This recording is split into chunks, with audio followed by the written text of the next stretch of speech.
Napahamak si Eugene sa pagtangkang iligtas ang isang bata. Ngunit hindi pa napapanahon ang kanyang pagpanaw. Kaya't binigyan siya ng pagkakataon na muling mabuhay.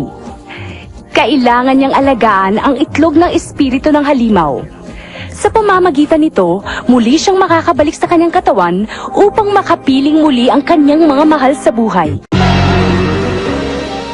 Ang pangako ni Alfred. Buhay nga ang itlog na to, Charlene! Pero hindi pa ayos ang lahat. Sa palagay mo kaya, Charlene, nagsisimula na siyang lumaki dahil sa ginawa kong kabutihan? Ha? Ewan ko. Pero hindi ko pa rin alam kung paano ko gagawin ang mga sinabi sa akin. Ano kayang gagawin ko? Basta ang alam ko, ang pagsunod-sunod mo kay Jenny ay hindi makakatulong sa iyo. Tama na, Charlene! Hindi naman yan ang balak ko eh. Masama lang kasi ang kutob ko eh. Ikaw naman, kung magsalita ka parang si Alfred, laging may duda! Ang mabuti pa, ibigay mo na sa amin ang pera mo para hindi ka na masaktan. Puto na rin yung iba mong gamit, ibigay mo na, ha? Bawa na po kayo! Umanda ka! Sige na, bigay mo na ang gamit mo. Sandali lang!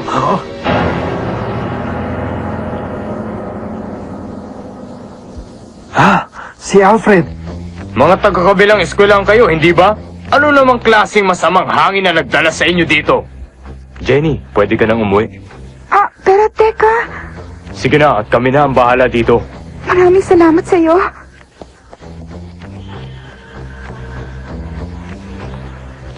Ngayon, hindi ko mapapalampas sa mga ginawa niyo sa kaeskwela ko. Sige! Ako naman ngayon ang harapin niyo!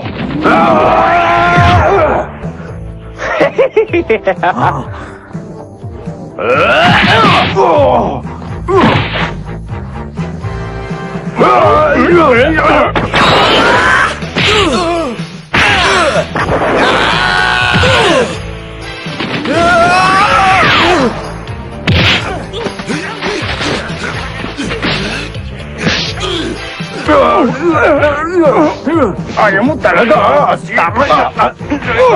Ang galing naman palang lumaban ni Alfred, ano? Sige, kaya mo yan! Pinatawag ko kayo dahil may masamang balita akong natanggap. Nakikipag-away daw kayo sa mga estudyante sa kabilang eskwelahan. Sobra na kayo! Alam nyo bang hindi tama ang ginawa nyong pakikipag-away? Nagsisermo na naman. Ginawa lang naman nila yon para kay Jenny. Kung ano man ang dahilan mo, baliwala sa kanila yon. Mukhang hindi kayo nagsisisi. Hindi ko kayo matutulungan. Ikaw, Eric, pinayagan ka pala ng eskwelahang mag-part-time job, ah? Totoo ba to? Opo. Hindi na ngayon. Pero wala pong kinalaman ang away na yun sa trabaho niya. Parang awa niyo na, patawarin niyo po ako. Kailangan ng nanay ko ang tulong ko. At maliliit pa po ang mga kapatid ko. Kailangan ko ang trabaho niya para mabuhay. Pakinggan niyo ako mabuti. Lumaban na si Eric dahil nasuntok siya. Ako ang nagsimula ng lahat, kaya ako lang ang dapat managot. Sige. Patatawarin ko kayong lahat sa ginawa niyong gulo, pero sa isang kondisyon. Kondisyon? Ang gusto ko, hindi kayo makikipag-away ng 1 linggo. 1 linggo? Mr. Rino, paano naman to kung kami ang hinamon nila? 2 oras na lang po. Sige na, sir. Alfred! 1 linggo kung ganun.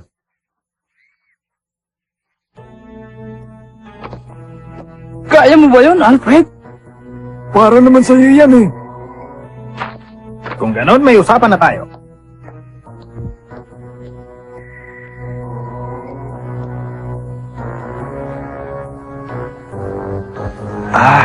Hindi maganda ang nangyayari, ah.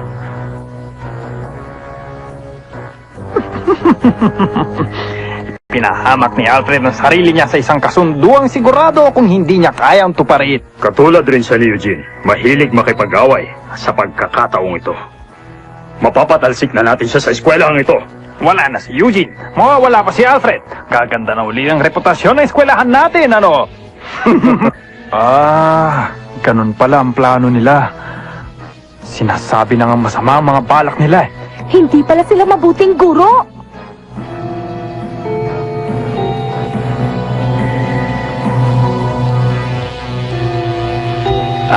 Ginagalit nila ako. Nakikiusap ako. Sundin na natin ang kanilang kasunduan. May sakit ang nanay ko ngayon. Dahil dito, sa akin sila lahat umaasa ngayon. Nahihirapan rin pala siya sa buhay nila. Huwag ka mag-alala, Eric. Titigil muna ako sa bahay ng 1 linggo. Pangako sa iyan. Salamat, Alfred. Ang mabuti pa, umuwi na tayo na maaga ngayon para makaiwas tayo sa gulo. O paano mga barkada? Una na ako sa inyo ngayon. Paninindigan talaga ni Alfred yun. Kaya niyan talagang gawin yun?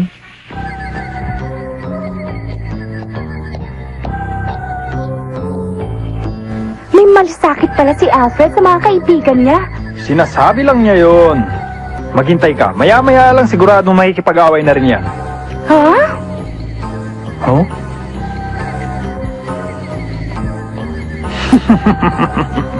Lagot ka ngayon pag nahuli kita. Si Sir. Talagang gusto niyang mapatalsik na si Alfred.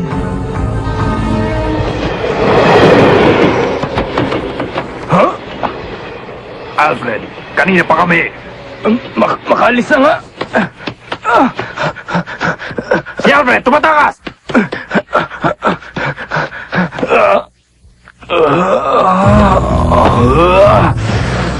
Hindi ako tatakas. Papalag ako. Ang lakas naman ng loob mo. Nag-iisa ka na nga lang eh. Pagbabayaran mo ang ginawa mo sa amin kahapon. Ganun na. Sige, umpisa na natin. Naku, masama to. Oo. Ayos na! Ayos na! Ayoko na ng gulo. Kaya kung gusto niyong gumanti sa akin, ay umpisan niyo na. Ha? Ano daw? Buti naman.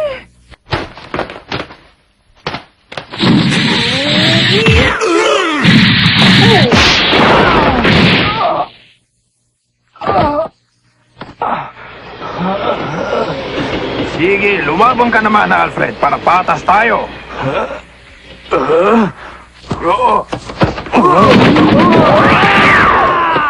Salamat, Alfred. Ba't di mo ituloy? Lumabang ka! Laban!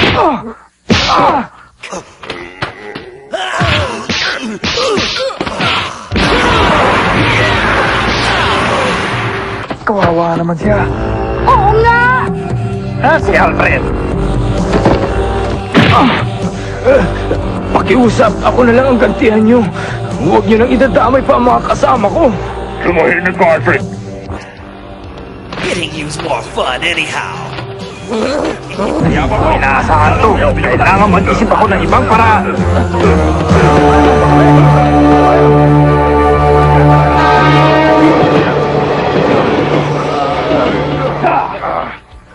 Alfred, anong nangyari sa'yo? Hinarang ako ng mga nakaaway natin kahapon. Pero hindi ako nakipag-away sa kanila. Alfred! May kasunduan tayo, di ba? Alfred. Anong nangyari sa mukha mo? Gusto ko malaman nyo na hindi ako nakipag-away. Ganun ba? Kahapon nakausap ko ang iba pang mga guro. Sabi nila masyado raw akong mabait sa inyo. Ano po? May dagdag pa akong kondisyon para sa inyo. Kailangan makapasa kayo sa physical science test na ibibigay ko 3 araw mula ngayon. Ha? Paano po kung hindi makapasa? Simple lang. Hindi ka napapayagan na eskwelahang makapagtrabaho. Para yun lang, di mag-aral tayong mabuti. Kamuntik na yata akong makapasa nung huling exam. Muntik lang? Ako nakapasa yata ako. Ikaw, Eric, ano? Bagsak ako. 39 lang ang nakuha ko nung huling exam. Ikaw, Alfred, ano nakuha mo? Pasado ka ba? Ha? Pito lang ako! Naku, ngayon ko lang nalaman na mas magaling pa pala ako kaysa kay Alfred. Bakit? Ano bang nakuha mong grado? 12 points! Don't worry, fellas. We got plenty of time. If I study all night, then maybe a chance. Not a chance in hell.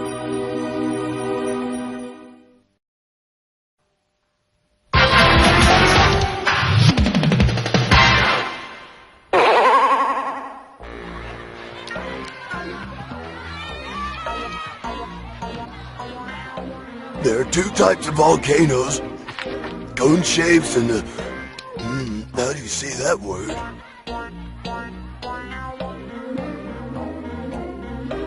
At least it looks like he's thinking hard over there, right? If he thinks too hard with that bruised head of his, it might just explode. Yeah, I'm worried. Even if Kuwabara studies until he's blue in the face, he still couldn't score more than 30 points on this. Let's see, one of these is...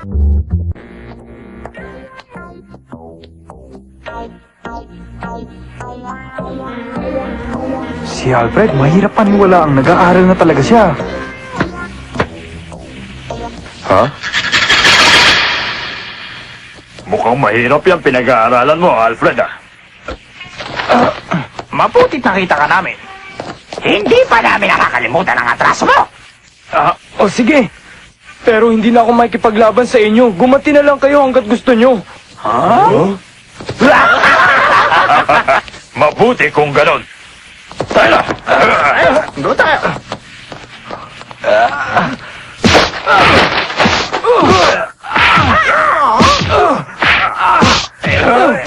Sa'yo! Eto ba? Alfred! Kalimutan mo na lang ang trabaho ko. Sinong gumawa niya sa'yo? Balikan natin! Huwag na. Ayos lang ako. Baliwala to. Kung ikukumpara natin to sa ginawa sa akin ni Eugene. Alfred, Mabuti pa. Mag-aral na tayo para sa exam. Nasa na nga ba ako? May isang salita pala itong si Alfred. alam mo, siya ang pinakamatapos sa lahat ng mga nakalaban ko.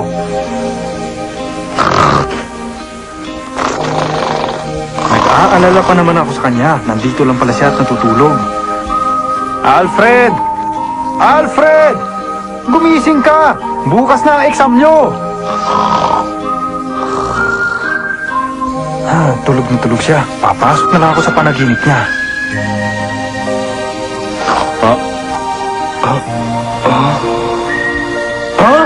Eugene! Sa wakas, makakaganti na rin ako sa'yo. Teka lang! Mag-aaral ka muna para sa test ni bukas. Oo nga pala, no. Mas importante nga pala yun. Bakit pula ang ating dugo? Aba, madali lang yan. Dahil sa mga red blood cells. Ano ang pigments? Di hemoglobin. Bakit tumitigas ang dugo? Dahil mayroong platelets. Magaling. Ayos na.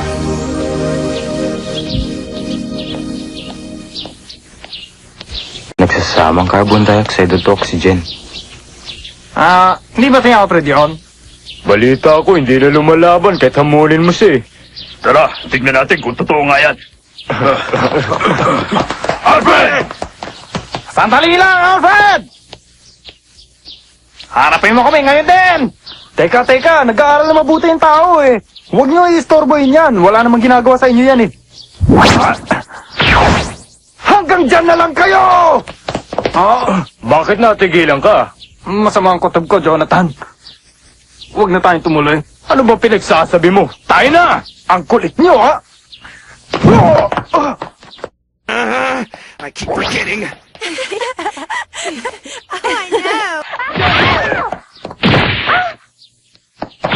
Tumigil kayo! Christine! Hinimatay siya. Sabi ni Shirley, huwag akong sasanib sa katawan ng tao.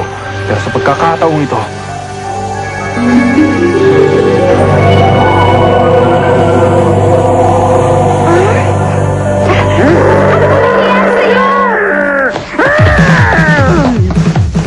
Anong nangyari?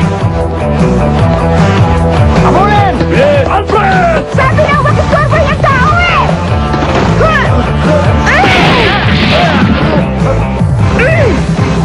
Tumigil lang kayo! At bakit? Sino ka ba? Ako lang kalabarin kung gusto nyo! Hindi ko gusto pag-uugali nyo! Itong sa'yo!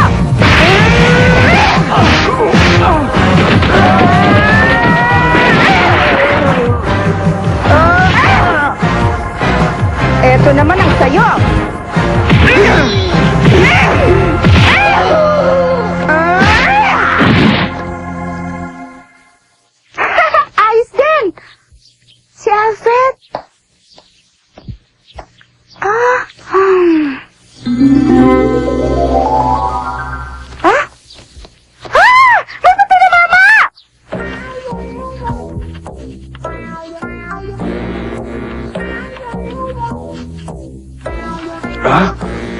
nga ba yun?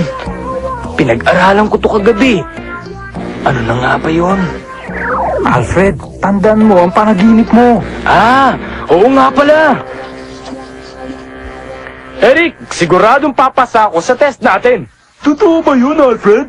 Oo, ilang beses kong chinek ang papel ko pagkatapos ng test. Kaya hindi ako maaaring magkamali. Maniwala kayo sa akin. Binabati kita. Kayang-kaya mo pala, Alfred. Ah, wala yun. Pinutupad ko lang kasunduan natin. Alfred, kaya mo pala kung gagawin mo. Huh? Ha? Ano? Paano nakapasa si Alfred sa test ko? Anong gagawin ko? Mukhang mananalo sila sa kasunduan namin, ha? Ha? Huwag kang mag-alala. May naisip akong paraan. Sa umpisa pa lang, wala nang nakasulat na sagot dyan. Tayo lang ang nakakalam. Oo! Ano? Muntik ka nang pumasa, Alfred. Sayang. Pero ikinalulungkot kong sabihin sa'yo na hindi sapat ang pag-aaral na ginawa mo. Hindi! Ang usapan ay usapan. Titigil si Eric sa pagtatrabaho.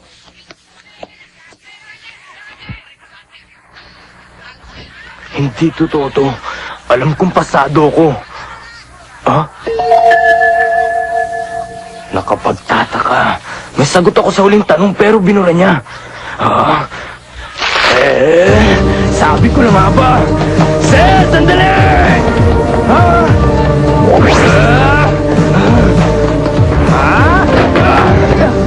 Dinaya niyo ko!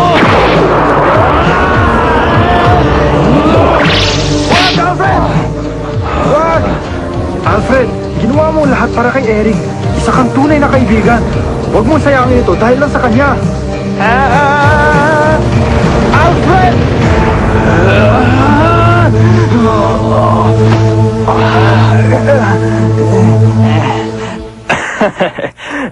Kung itinuloy mo yun, tapos ka na, Alfred. Pero pagsak ka pa rin kahit ano ang gawin mo. Naintindihan mo?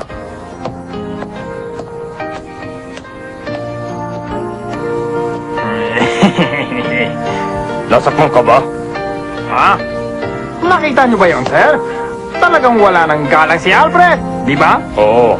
Pero sa ginawa mong pagbura sa papel ni Alfred ay higit na kawalan ng galang para sa kanya. Ha? Paano ninyo nalaman? Ikaw ang dapat parusahan at hindi si Alfred. Ang mabuti pa'y ayusin mo na ang gulong ginawa mo dito. Kung hindi, ikaw ang masisipa at hindi si Alfred. Oh!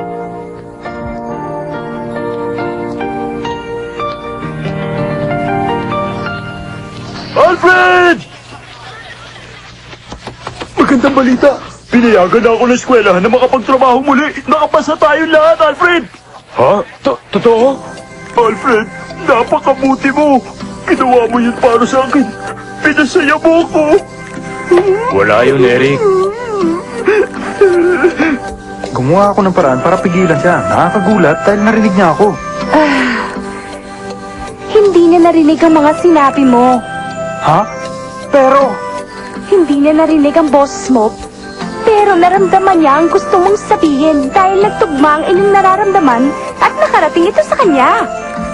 Kay Alfred, imposible yata yung sinasabi mo, Charlene. Huwag ka nang mahiya, no? Charlene, nagkikita ata tayo ni Alfred, ha? Hindi, pero nararamdaman niya tayo dahil naniniwala siya sa mga kaluluwang tulad natin. Salamat.